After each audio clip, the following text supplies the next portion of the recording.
Bonjour, dans la dernière capsule vidéo, nous avions vu les diagrammes à bande. Nous allons maintenant continuer avec deux exemples en comparant avec les diagrammes à bande et le tableau, et pour construire aussi un diagramme à bande.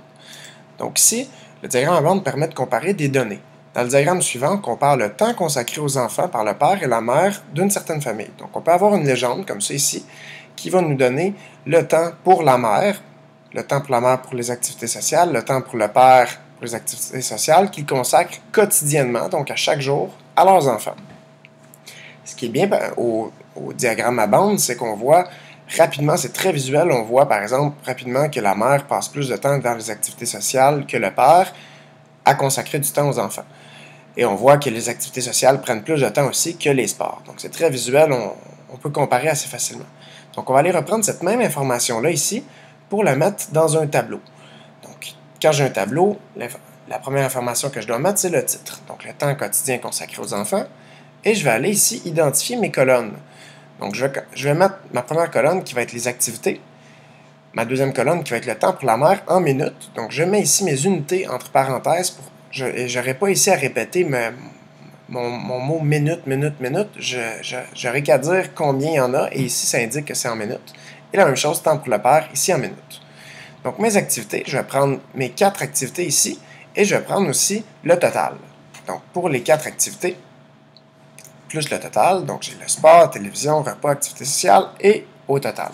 Donc pour la mère, si je vais lire ici, pour la mère, pour le sport, j'ai ici des bons de 6 et je vois que chacune des petites graduations ici, il y en a 6, donc ce sont des bons de 1. Donc pour le sport, ici, autant la mère que le père prennent 11 minutes consacrées au sport, aux enfants, à chaque jour. Pour la télévision, ici, si j'ai 30 et je suis avec mes pointillés, donc je vais avoir 33 minutes pour la mère, puis 32 minutes pour le père. Si je continue ensuite avec les repas, donc je vois que la mère est à 42, 43, 44 minutes, tandis que le père, lui, est à 37, 38, 39 minutes. Donc 42 minutes et 39 minutes. 44 minutes et 39 minutes, pardon.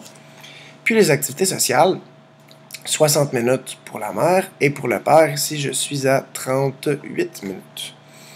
Donc, si je les ai bien alignés comme ça, un en dessous de l'autre, c'est facile de faire le total. Donc, je fais mon calcul du total, et je vais trouver 148 minutes pour la mère et 120 minutes pour le père. Donc, un avantage du tableau par rapport au diagramme à bande ici, c'est que le tableau, je peux calculer facilement le total et comparer combien de temps à chaque jour qui serait consacré aux enfants par la mère et le comparer au temps consacré par le père. Donc, voilà. On va faire maintenant, aller en construire un diagramme à bande.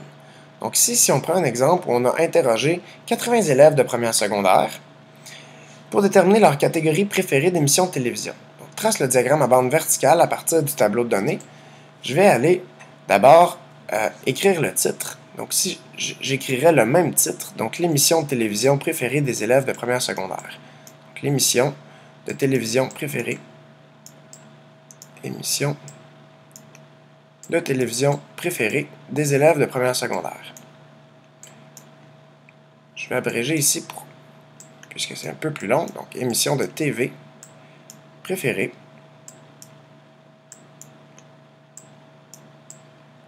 des élèves de première secondaire. Vous voyez, vous pouvez voir ici à gauche dans le tableau. Donc j'ai mes catégories, j'ai 4 catégories ici, et les fréquences. Donc les fréquences, c'est le nombre de fois que ça apparaît.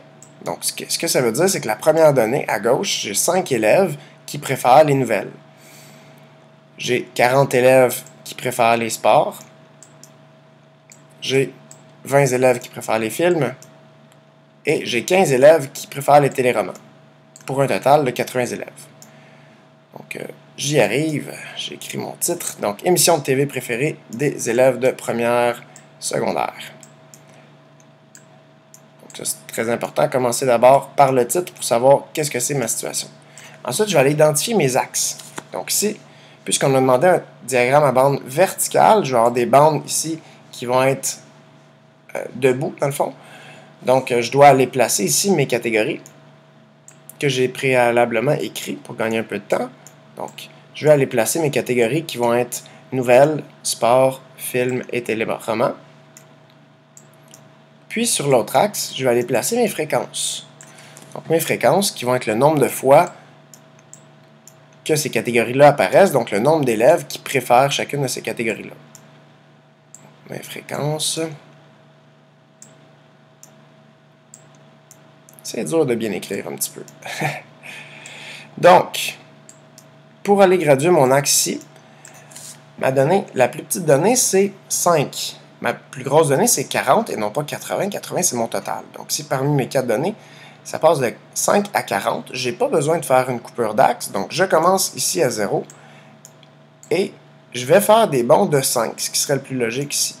Donc, ici, rendu à cette barre-ci, je suis à 5 élèves. Et je vais continuer des bonds de 5. Donc, ici, je serais rendu à 10 élèves, 15 élèves,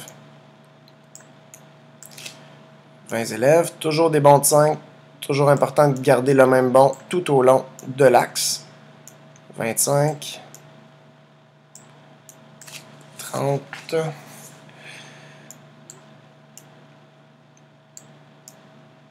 35, puis finalement 40. Ensuite, je vais aller tracer mes bandes. Ce que je te conseille, c'est d'utiliser ta règle pour que tout soit très droit. Donc pour les nouvelles, j'ai 5 élèves.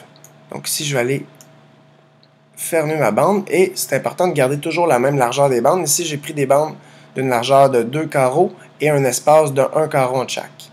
Donc 5 pour les nouvelles. Pour les sports, j'ai 40 élèves. Donc 40 élèves ici qui préfèrent les sports. J'ai 20 élèves qui préfèrent les films. Puis finalement, 15 élèves qui préfèrent les téléromans. C'est important de remplir les bandes pour qu'on les voit bien, pour qu'elles ressortent. Donc soit on les remplit en faisant des traits hachurés comme ça, soit tu peux utiliser ton surligneur pour les remplir. Tu peux utiliser des couleurs différentes aussi, il n'y a pas de problème. Tant qu'on voit que c'est bien, on voit bien l'intérieur des bandes comme ça pour que ça soit très visuel.